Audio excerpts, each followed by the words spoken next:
Introducción. En un mundo inundado de información irrelevante, la claridad es poder. En teoría, cualquiera puede intervenir en el debate acerca del futuro de la humanidad, pero es muy difícil mantener una visión clara. Con frecuencia, ni siquiera nos damos cuenta de que se produce un debate o de cuáles son las cuestiones clave. Somos miles de millones las personas que apenas podemos permitirnos el lujo de indagar en estos asuntos, porque tenemos cosas más acuciantes que hacer: ir a trabajar, cuidar de los niños u ocuparnos de unos padres ya ancianos. Lamentablemente, la historia no hace concesiones.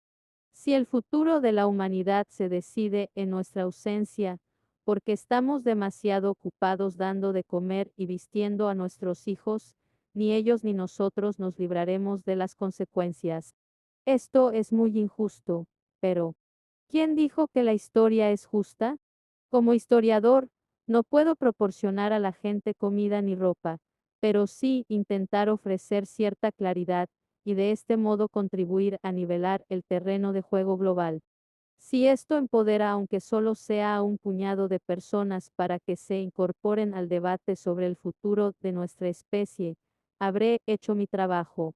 Mi primer libro, Sapiens, revisaba el pasado humano y analizaba cómo un simio insignificante acabó rigiendo el planeta Tierra. Homo Deus, mi segundo libro, exploraba el futuro de la vida a largo plazo, contemplaba cómo los humanos podrían terminar convirtiéndose en dioses y cuál podría ser el destino último de la inteligencia y la conciencia. En este libro quiero centrarme en el aquí y el ahora. Para ello voy a abordar los asuntos actuales y el futuro inmediato de las sociedades humanas. ¿Qué está ocurriendo ahora mismo? ¿Cuáles son los mayores retos y opciones de hoy en día? ¿A qué debemos prestar atención? ¿Qué tenemos que enseñar a nuestros hijos? Desde luego, 7.000 millones de personas tienen 7.000 millones de prioridades y, como ya hemos dicho, pensar en el panorama global es un lujo relativamente escaso. Una madre soltera que intenta criar a 2 niños en un suburbio de Bombay se centra en la siguiente comida: los refugiados que se encuentran en una barca en medio del Mediterráneo otean el horizonte en busca de algún indicio de tierra, y un hombre moribundo que yace en un hospital atestado de Londres reúne las fuerzas que le quedan para respirar una vez más. Todos ellos tienen problemas mucho más acuciantes que el calentamiento global o la crisis de la democracia liberal.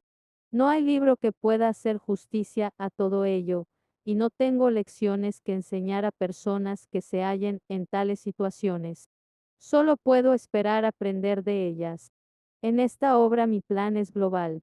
Observo las principales fuerzas que modelan las sociedades en el mundo, y que es probable que influyan en el futuro de nuestro planeta como un todo. El cambio climático quizá esté muy lejos de las preocupaciones de la gente que se encuentra en una emergencia de vida o muerte, pero puede que al final haga que los suburbios de Bombay sean inhabitables, que envíe nuevas y enormes oleadas de refugiados a través del Mediterráneo, y que conduzca a una crisis mundial de la atención sanitaria. La realidad está compuesta de muchas hebras, y este libro intenta abarcar distintos aspectos de nuestro dilema global, sin pretender ser exhaustivo. A diferencia de Sapiens y Homo Deus, esta obra no está pensada como una narrativa histórica, sino como una selección de lecciones. Dichas lecciones no concluyen con respuestas simples. Su objetivo es fomentar más reflexión y ayudar a los lectores a participar en algunos de los principales debates de nuestra época. En realidad, estas páginas se escribieron en conversación con el público. Muchos de los capítulos se compusieron en respuesta a preguntas que me formularon lectores, periodistas y colegas. Versiones previas de algunas partes se publicaron ya en formas diferentes, lo que me dio la oportunidad de recibir comentarios y pulir mis argumentos. Algunas secciones se centran en la tecnología, otras en la política, otras en la religión y otras en el arte. Determinados capítulos celebran la sabiduría humana, otros destacan el papel central de la estupidez humana. pero la cuestión general sigue siendo la misma. ¿Qué está ocurriendo hoy en el mundo y cuál es el significado profundo de los acontecimientos? ¿Qué implica el ascenso de Donald Trump? ¿Qué podemos hacer con la epidemia de noticias falsas? ¿Por qué está en crisis la democracia liberal? ¿Ha vuelto Dios? ¿Se aproxima una nueva guerra mundial? ¿Qué civilización domina el mundo? ¿Occidente, China, el Islam? ¿Tendría Europa que abrir sus puertas a los inmigrantes? ¿Puede el nacionalismo resolver los problemas de la desigualdad y del cambio climático? ¿Qué debemos hacer con respecto al terrorismo? Aunque este libro adopta una perspectiva global, en él no descuido el plano personal. Por el contrario, quiero destacar las conexiones existentes entre las grandes revoluciones de nuestra era y la vida interior de los individuos. Por ejemplo, el terrorismo es a la vez un problema político global y un mecanismo psicológico interno. El terrorismo opera pulsando a fondo el botón del miedo en nuestra mente y secuestrando la imaginación individual de millones de personas. De forma similar, la crisis de la democracia liberal se desarrolla no solo en los parlamentos y los colegios electorales, sino también en las neuronas y las sinapsis. Es un tópico señalar que lo personal es lo político. Pero en una era en la que científicos, compañías y gobiernos aprenden a acceder ilegalmente al cerebro humano, este estereotipo resulta más siniestro que nunca. En consecuencia, el libro ofrece observaciones acerca de la conducta de los individuos, así como de las sociedades enteras. Un mundo global ejerce una presión sin precedentes sobre nuestra conducta personal y nuestros valores. Cada uno de nosotros está atrapado por numerosas telarañas que lo abarcan todo, que por un lado restringe nuestros movimientos, pero que al mismo tiempo transmite nuestras más minúsculas sacudidas a destinos muy alejados. Nuestra rutina cotidiana influye en la vida de personas y animales que se hallan a medio mundo de distancia, y algunos gestos personales pueden incendiar el mundo entero, como ocurrió con la autoinmolación de Mohamed Bouazizi en Túnez, que desató la primavera árabe, y con las mujeres que compartieron sus experiencias de acoso sexual y desencadenaron el movimiento número Metoo. Esta dimensión global de nuestra vida personal significa que es más importante que nunca poner al descubierto nuestros prejuicios religiosos y políticos, nuestros privilegios raciales y de género, y nuestra complicidad involuntaria con la opresión institucional. Pero, ¿es esta una empresa realista? ¿Cómo puedo encontrar un terreno ético firme en un mundo que se extiende mucho más allá de mis horizontes, que gira completamente fuera del control humano y que considera sospechosos a todos los dioses y todas las ideologías? El libro empieza con la revisión de la problemática política y tecnológica actual. Al finalizar el siglo XX parecía que las grandes batallas ideológicas entre el fascismo, el comunismo y el liberalismo daban como resultado la victoria abrumadora del liberalismo. La política democrática, los derechos humanos y el capitalismo de libre mercado parecían destinados a conquistar el mundo. Pero, como es habitual, la historia dio un giro inesperado, y ahora, tras el hundimiento del fascismo y el comunismo, el liberalismo se halla en apuros. Así pues, ¿hacia dónde nos dirigimos?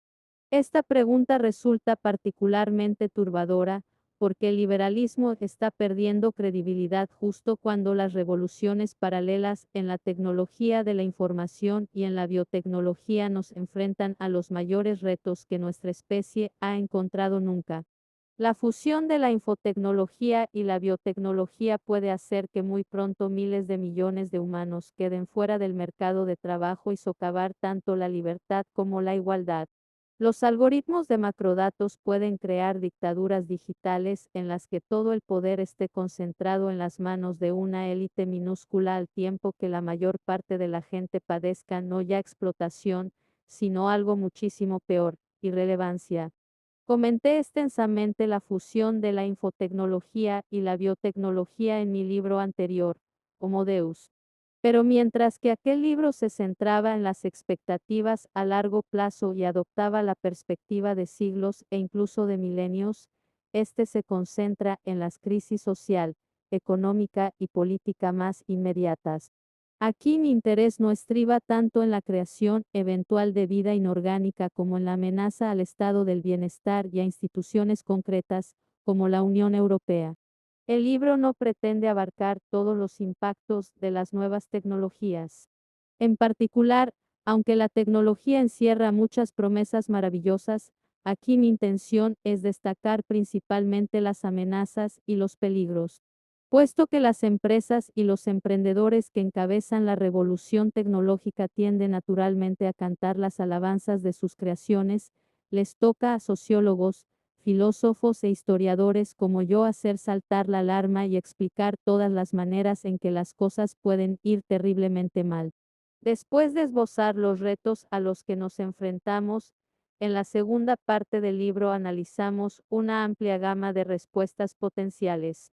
¿Pueden los ingenieros de Facebook utilizar la inteligencia artificial ya para crear una comunidad global que salvaguarde la libertad y la igualdad humanas? Quizá la respuesta sea invertir el proceso de globalización y volver a empoderar el Estado-nación.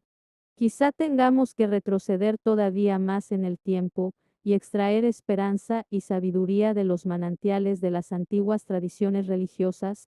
En la tercera parte del libro vemos que, aunque los retos tecnológicos no tienen precedentes y los desacuerdos políticos son grandes, la humanidad puede aprovechar la ocasión si controlamos nuestros temores y somos un poco más humildes respecto a nuestras ideas. En esa parte se investiga lo que puede hacerse ante la amenaza del terrorismo, ante el peligro de la guerra global y ante los prejuicios y los odios que desencadenan dichos conflictos. La cuarta parte está dedicada a la noción de la posverdad y pregunta hasta qué punto podemos comprender los acontecimientos globales y distinguir entre las fechorías y la justicia. ¿Es capaz Homo sapiens de dar sentido al mundo que ha creado? ¿Existe todavía una frontera clara que separe la realidad de la ficción? En la quinta y última parte reúno las diferentes hebras y adopto una mirada más general sobre la vida en una época de desconcierto, cuando los relatos antiguos se han desplomado. De momento, no ha surgido uno nuevo para sustituirlos. ¿Quiénes somos? ¿Qué debemos hacer en la vida? ¿Qué tipo de talentos necesitamos? Dado todo lo que sabemos y no sabemos acerca de la ciencia, acerca de Dios, acerca de la política y la religión. ¿Qué podemos decir acerca del significado de la vida en la actualidad? Esto puede parecer sumamente ambicioso, pero Homo sapiens no puede esperar. A la filosofía, a la religión y a la ciencia se les está acabando el tiempo. Durante miles de años se ha debatido sobre el significado de la vida. No podemos prolongar este debate de manera indefinida. La inminente crisis ecológica, la creciente amenaza de las armas de destrucción masiva y el auge de las nuevas tecnologías disruptivas no lo permitirá. Y quizá, lo que es más importante, la inteligencia artificial y la biotecnología están ofreciendo a la humanidad el poder de remodelar y rediseñar la vida. Muy pronto alguien tendrá que decidir cómo utilizar este poder, sobre la base de algún relato implícito o explícito acerca del significado de la vida. Los filósofos son personas muy pacientes, pero los ingenieros no lo son en la misma medida, y los inversores lo son aún menos. Si no sabemos qué hacer con el poder para diseñar vida, las fuerzas del mercado no esperarán 1000 años para que demos con una respuesta. La mano invisible del mercado nos obligará con su propia y ciega respuesta.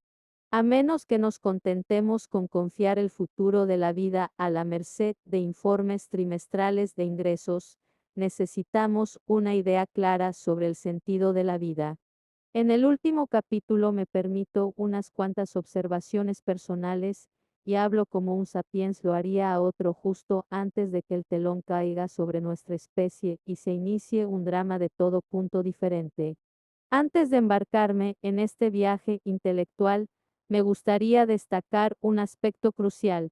Buena parte del libro cuestiona los defectos de la visión liberal del mundo y del sistema democrático.